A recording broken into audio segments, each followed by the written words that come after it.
Well, hello, Rogue investors. Welcome back, and thank you so much for joining me. Today we have a really interesting and pretty awesome guest with us. His name is Andre Alexsen, and Andre had a career as a Hollywood stuntman, stunt coordinator, actor, and he has recently released a book that talks about that career, that life, and hitting bottom afterwards, and how he came back from it, as he says, from the grace of God. And he's also doing a lot of work with members of the military, and he's going to cover that as well. First and foremost, Andre, big welcome from Heroic Investors.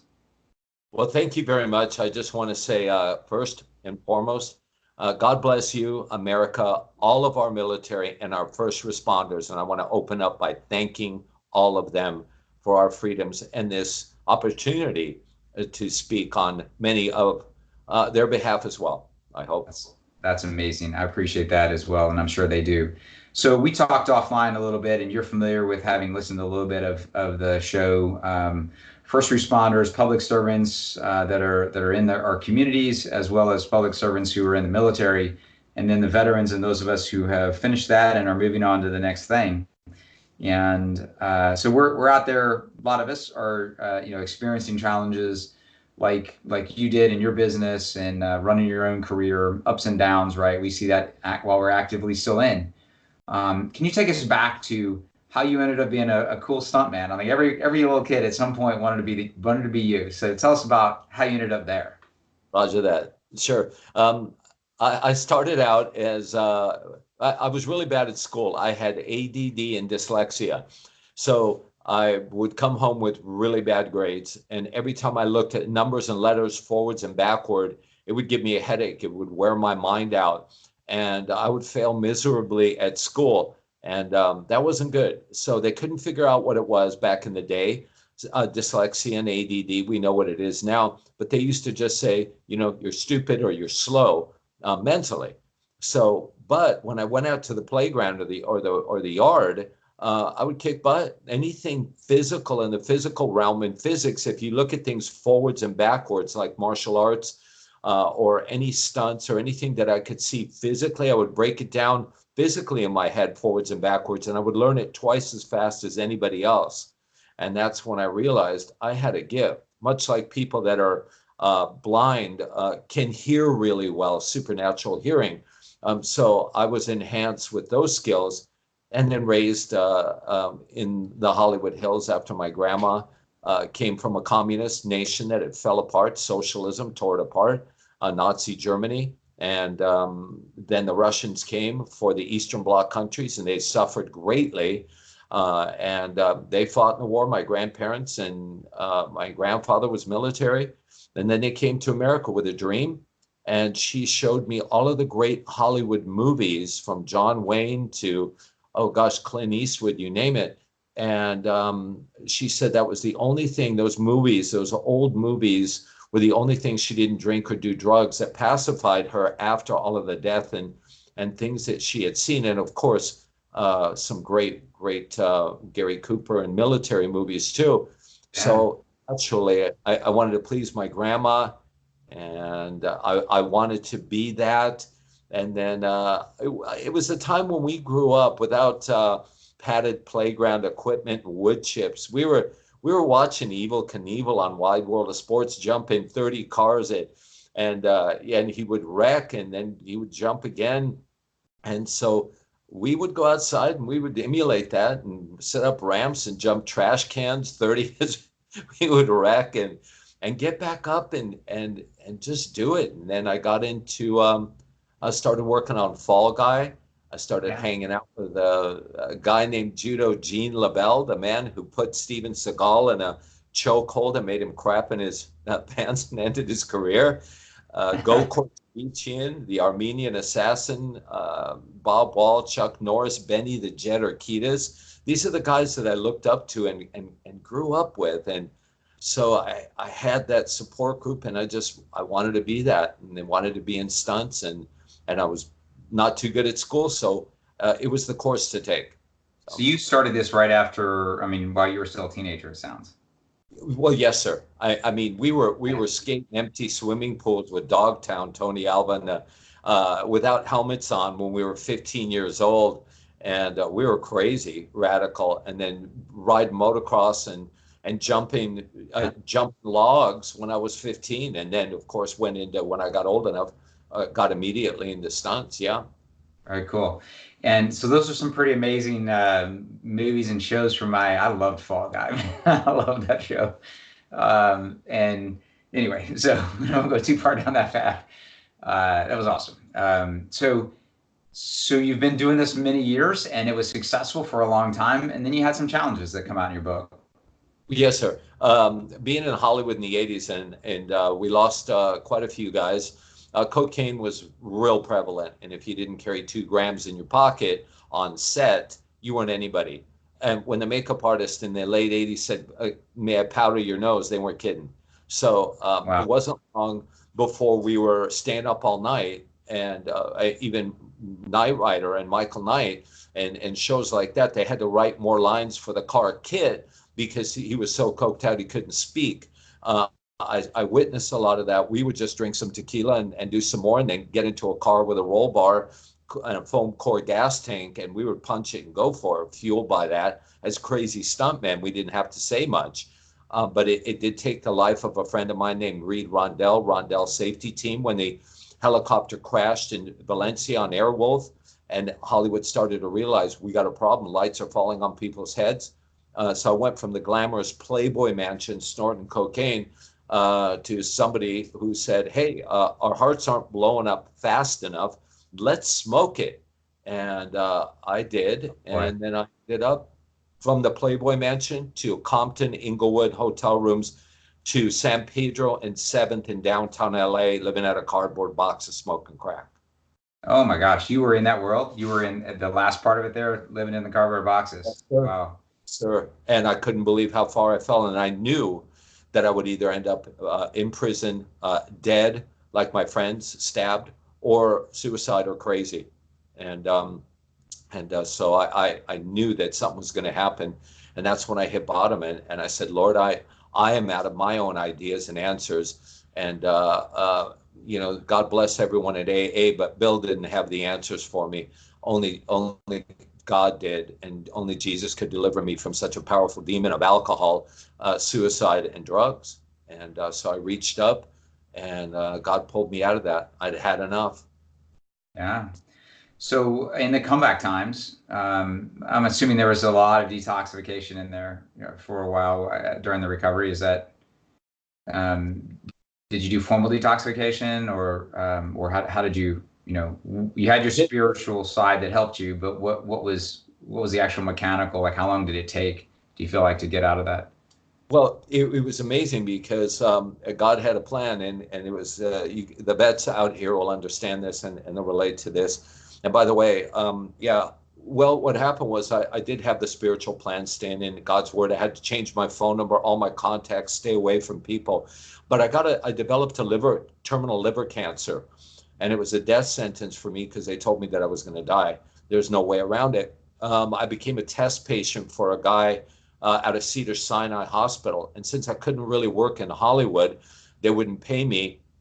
And I started, in their opinion, acting strange because I believed in God and wouldn't get high anymore.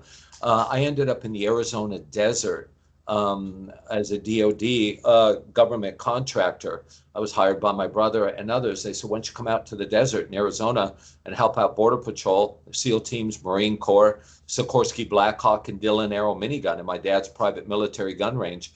And I said, okay, there's no drugs out there. It's a good thing. It's a smart thing for me to do. And so I ended up out there, and I was working with our military, some of the best, from SEAL Team 2, 3, 6. I'm not going to mention too many other names, Marine Corps, and like I said, Dillon Arrow, Blackhawk, helicopters, and then the Border Patrol would stage their raids. But what happened was the most amazing thing. First of all, there was no drugs out there. Hollywood didn't want me because I was sick and talking about God. But I got completely healed of all of that, plus the cancer, which my wife just found out online. She looked at it, and she's a nurse. She said, this is really strange. I said, what is it? She said, there's another way to treat cancer, but it's not advisable. I said, what is it?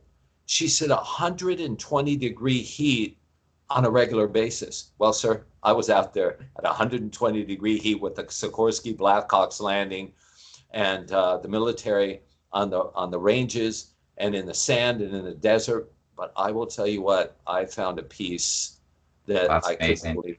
Yeah. What an incredible story. Holy cow. Yeah. You also talked about how you had a lot of your family members were prior military before we came on. Yes, sir. Your father and uncles and everyone, I think you said. Oh yeah. Well, it started with my grandfathers. One of them who he was too young for World War I, and then he lied. He went in. Then he was too old for World War II. He lied, went in again. And that's when men were men. And Yeah. it was an amazing start. My dad too, and he's just an amazing example. Air Force, and then my brothers who were PJs and F-16, F-14 pilots. So I was surrounded by guys in the military, and I always had the military mindset. And I regretted that at a younger time, when instead of going into stunts, my friend said the movie had just come out with Richard Gere, Officer and a Gentleman. He said, "Let's get jets, man. Let's go to flight school." I was terrible at math, so I knew that I would fail, and I didn't think to do SEAL team. I ended up being a stuntman, but God took me the long way around the mountain, and I did end up with the people that I most honor and that I most look up to. I'm known as the Adrenaline Man, the real Adrenaline Man, the real heroes, the real men are our first responders. They're men who don't need capes. They don't need a number on their jersey. They're incredible. I look up to them for what I do, for strength, and it's just when you surround yourself with good people and good company like that, and you look at what they do, you can't help but be inspired. So. Yeah, my gosh. And you comment, thank you for that, by the way. Really inspiring. You commented, well, at least my notes here say that, part of what's in the book is a discussion about all of these special ops and our first responders that you've worked with. One of the discussions is about LAPD and law enforcement. Was that while you were in the desert, or was that separate? No, sir. That was an amazing story. I'd returned from there, and watch this now. God has a great sense of humor. A friend of mine started working with a detective agency, DGA. His name is Dale. He owns DGA in Agora Detective Agency, and he was former LAPD for 40 years. Now they were going to do a sting operation because a girl had been missing. They thought it was a kidnapping, and what these people, we thought it was one man, wanted was money for a woman, a young lady that was missing. So my good-looking friend at the time, she said, "I'm going to work the sting operation as the money bag girl." I said, "It's real dangerous. Where are you going to do this?" She said, "Sunset and Western." Well, those are the same crack streets I used to wander. I said, "I know that street, and you think you're going to do this on 4th of July at night?" I said, "It's going to be chaotic." So I said, "Can I come in on the meeting?" So I came in on the meeting. I told them where to stand, how it should go down in the street. And they looked at me, and these guys were veterans. I mean, the LAPD, and they knew what they were talking about. And they were like, man. So what I did was I used some of my acting skills and some of my street skills. And I had an earpiece in. We were ready to go, put a badge under my shirt. And I laid down under a bus bench after wiping my hands on the greasy concrete, not shaving, and smeared it on my face. Took an old beer can out of the thing and a cigarette butt, and I stumbled over. They were talking to me. They're looking at me from the police cars. Go, "Man, you really look like you're out." So when the sting went down, it was amazing because the guys that were younger than me, they were going after it turned out to be an Islamic terrorist ring that came from Saudi Arabia. And what they were doing was they were putting casting calls out and getting young girls on the street and told them they were going to be models. And they were abducting them and getting them to Paris, but they would stop to refuel in Saudi Arabia, take them off the plane, sex trafficking ring.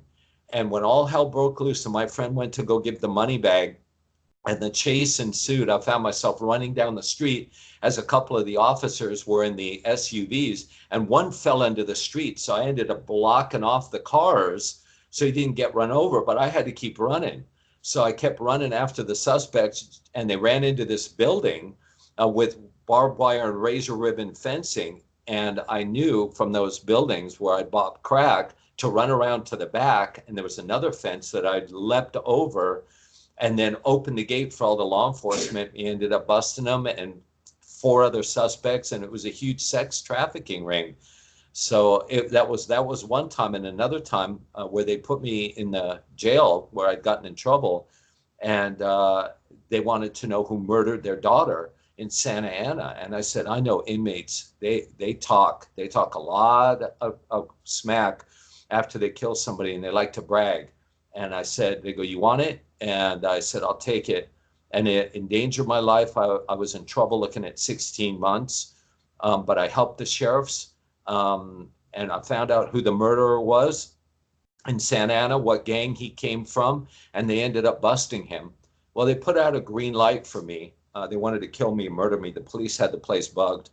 And I had done so much for God at that time and so many people and for the law enforcement that they ended up releasing me after 4 months because they found out that I was going to get murdered that night. So the guys that I used to look down on when I used to get in trouble and call bad names, I ended up being my sheriffs and my buddies that I would step in front of a bullet for today.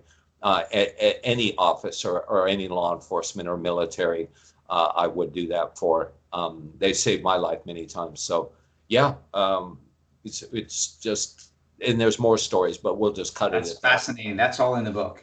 Oh, by the way, I do want to say that those 4 guys, that sex trafficking ring that were abducting girls, the Saudi Arabian government said, don't put them in jail. We were upset.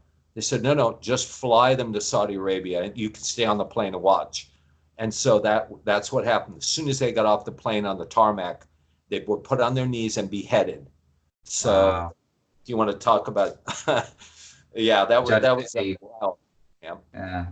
That's an efficient judicial system. Yep. Wow. So most of these stories are in your book. Yes, sir. That wow. You'll find in USA Relentless, and it's in my book. And there's many more of working and jumping at the drop zone with our military and with other militaries, because I'm a sport jumper. So I have more jumps than most military guys, and we're a lot freer to do what we need to do in the air with lighter parachutes and smaller gear. And being a stuntman, I would just go out of the plane doing a couple of flips. So when the guys, the Marines and the newer guys had big packs and had to do hop and pops at 5,000 feet, then they only had maybe 10 jumps and their eyes are wide open and they know they got to do a low altitude jump, which is really dangerous. I just kind of be on the plane, bump fists with them and just look at them and just tell them breathe, exhale, and then I just go out the door, calm as can be. And so I jump with Canadian Skyhawks and with SEAL teams and Marine Corps. So God used me again later, and at 29 Palms, doing aggressor role player, using my stuntman acting skills with live explosives to play terrorist roles, to shoot at our military who are on the other side of a wall with live fire and explosions going on. And that came from my stunt career in the past. So it all comes in. That's fascinating. So USA Relentless, folks. USA Relentless is the name of his book. It's out now? Yes. Ready to go? If you go on www.usarelentless.com, it's 20% off for all Americans and patriots. You can get it on Amazon, but go on usarelentless.com and you get the full synopsis, and the story and the pictures are all there. I'm one of these guys that is not offended, and I'm offended the people that are offended by the flag. How about that? I want to take some of this money, and I want to help wounded warriors. I want to help our veterans, and I want to do this by USA Relentless, and then filming a TV show called ADRENALINE Man for God, family, and country. Good entertainment, over the top, live action stunts, no green screen or wire work. And that's for my old stuntmen friends that used to do the stunts for real back in the day, the real fall guys. So it's it's what I want to do. That's my dream, and that's my goal. That's my objective and my mission. That's awesome. You're an inspiring man. I really appreciate your time with Heroic Investors here today. Thank you, sir. May I mention one more thing? Please do. There's a place called EOPG, Emergency Operations Proving Grounds, and it's run by Officer Banning Swetland of the United States Marine Corps and 16 years of law enforcement out of Dallas and Houston. And he created Emergency Operations Proving Grounds. So it'll be SEAL teams, Texas Rangers, SWAT, Border Patrol, EMTs, firemen, all training together for emergency situations, civil unrest. That way we can watch the firemen's back. We have burn buildings that SEAL teams will be doing room clearance, teaching law enforcement how to do that.